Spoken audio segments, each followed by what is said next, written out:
अपनी स्पीशीज़ की निरंतरता को बनाए रखने के लिए जीव जनन करते हैं। यदि जनन की क्रिया नहीं होती तो कोई भी प्रजाति एक जनरेशन के बाद दिखाई न देती। इसलिए सभी जीव जनन करते हैं। पेड़ पौधे, कीड़े मकोड़े, जानवर, इंसान, जलीय जीव, पक्षी और सूक्ष्म जीव जनन करते हैं।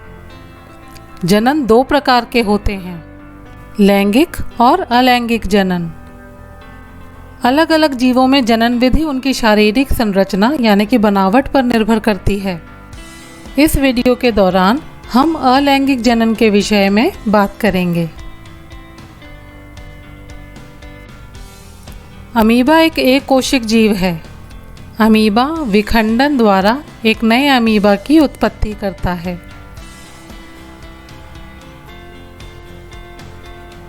अमीबा में किसी भी तल में विभाजन संभव होता है।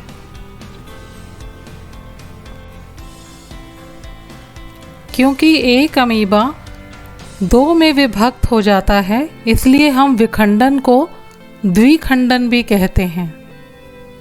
लेकिन कुछ एक कोशिक जीवों की शारीरिक संरचना थोड़ी संगठित होती है। उदाहरण के तौर पे हम लेशमानिया की बात करते हैं। काला अजहर नामक बीमारी लेशमानिया के कारण ही होती है। यह भी द्विखंडन द्वारा जनन करता है, लेकिन इसमें विखंडन एक निर्धारित तल पर यानी कि एक पर्टिकुलर तल पर होता है।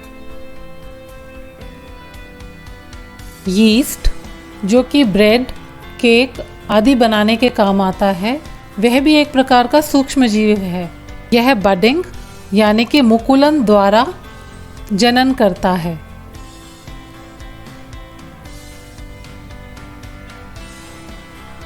प्लाज्मोडियम जो कि मलेरिया परजीवी है, इसके अंदर जनन बहुखंडन द्वारा होता है। यहाँ एक जनक कोशिका द्वारा कई सारी संतति कोशिकाएं उत्पन्न की जाती हैं। प्लनेरिया बहुकोशिक जीव है। प्लनेरिया में जनन पुनरुद्भवन या कहें पुनर्जनन द्वारा होता है।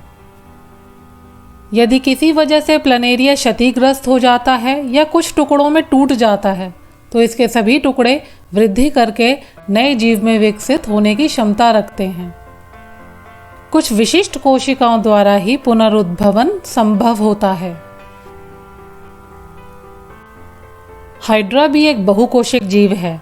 हाइड्रा के अंदर मुकुलन द्वारा अलैंगिक जनन होता है। कोशिकाओं के विभाजन से हाइड्रा में कुछ उभार यानी कि मुकुल बनने लगते हैं और इन उभारों में धीरे धीरे वृद्धि होने लगती है। यह मुकुल कुछ समय पश्चात नन्हे जीव में बदल जाता है और पूरी तरह विकसित होकर जनक से अलग हो जाता है और जनक से अलग होकर एक स्वतंत्र जीव में परिवर्तित हो जाता है। बिना बीजों के पौधों को प्राप्त करने का एक और तरीका है जिसे हम कायिक प्रवर्धन कहते हैं।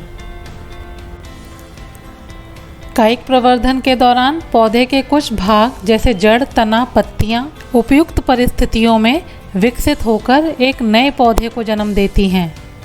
जैसे गुलाब के नए पौधे को कलम द्वारा उगाना, पर्तन और रोपण, ये कुछ कायिक प्रवर्धन की टेक्निक्स हैं।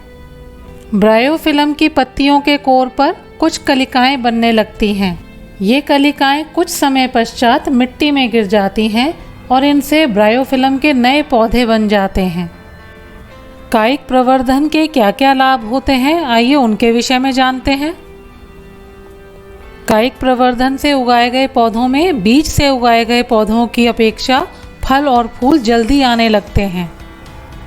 कायिक प्रवर्धन से हमें ऐसे पौधों को उगाने में भी हेल्प मिलती है जो पौधे बीज उत्पन्न करने की क्षमता खो चुके हैं, जैसे केला, संतरा, गुलाब और चमेली। कायिक प्रवर्धन से उगाए गए सभी पौधे आनुवांशिक रूप से जनक पौधे के समान होते हैं। पुरानी ब्रेड पर आपने कुछ धब्बे बनते हुए देखे होंगे। ये धब्बे राइजोपस नामक एक कवक के होते हैं। इसे ब्रेड मोल्ड भी कहते हैं। राइजोपस में अलैंगिक जनन बीजाणुओं द्वारा होता है। बीजाणुओं की जो दीवार होती है यानी कि भित्ति, वो काफ़ी मोटी होती है जो बीजाणुओं की प्रतिकूल परिस्थितियों में रक्षा करती है और जब आसपास का वातावरण उनकी ग्रोथ के लिए सुरक्षित हो जाता है, बीजाणुओं में से राइजोपस ग्रोथ करने लगता है।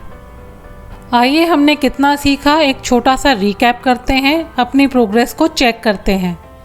अब जो आपको जीव दिखाए जाएंगे आपने उनको पहचानना है, उनका नाम बताइए और वह जनन की किस विधि का उपयोग करते हैं वह आपने कमेंट बॉक्स में लिखनी है।